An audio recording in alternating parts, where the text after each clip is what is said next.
राहुल गांधी की आवाज को दबाने की कोशिश की जा रही है, उनका सत्याग्रह रखा गया, किस तरह का? लगातार पिछले कुछ समय से जो देश में राजनीति हो रही है, विधानसभा चुनावों में भारतीय जनता पार्टी लगातार हार रही है और कहीं ना कहीं हमें लगता है कि जो लोकतंत्र की बात करता है, सत्ता में बैठे लोगों को बेनकाब करने की बात करता है और हकीकत बयान करता है, निर्दयता से बिना डरे हुए सदन के अंदर सदन के बाहर बात को रखता है, कहीं ना कहीं साजिशपूर्ण तरीके से उन लोगों पर दबाव बनाया जा रहा है। और बात आज एक व्यक्ति विशेष की भी नहीं है, बात पूरे व्यवस्था को जिस प्रकार से दूषित किया जा रहा है और एक लोकतंत्र के अंदर जो न्याय होना चाहिए, खुलेपन से बात करने की आजादी होनी चाहिए और एक टकराव का, नफरत का जो माहौल बन रहा है, अलग अलग एजेंसीज का दुरुपयोग किया जा रहा है, संस्थाओं को कमजोर किया जा रहा है, ये हमारे भारत के लोकतंत्र के लिए कोई शुभ संकेत नहीं है। इसको देखते हुए पूरे देश भर में आज कांग्रेस पार्टी ने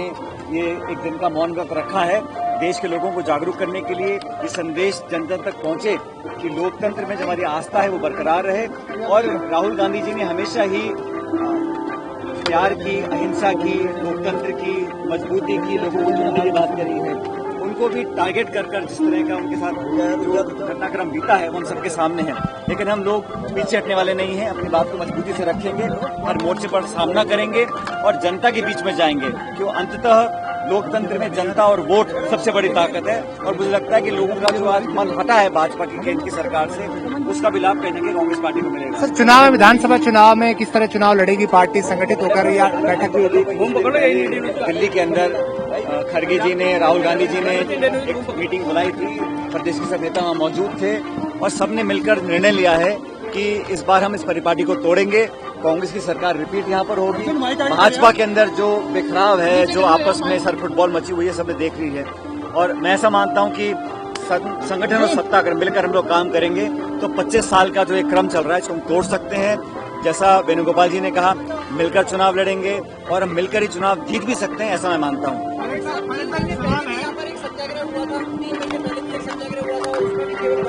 आप जानते हो जिन मुद्दों को लेकर मैंने अपनी बात को उठाया था, वो मुद्दे थे पेपर लीक पर कार्रवाई हो, जो हमारा पब्लिक सर्विस कमीशन है वहां पर जो सदस्य बनते हैं उनके लिए कोई ना कोई पुख्ता मापदंड हो, पारदर्शी तरीके से उनकी नियुक्ति हो, क्योंकि वहीं से पेपर भी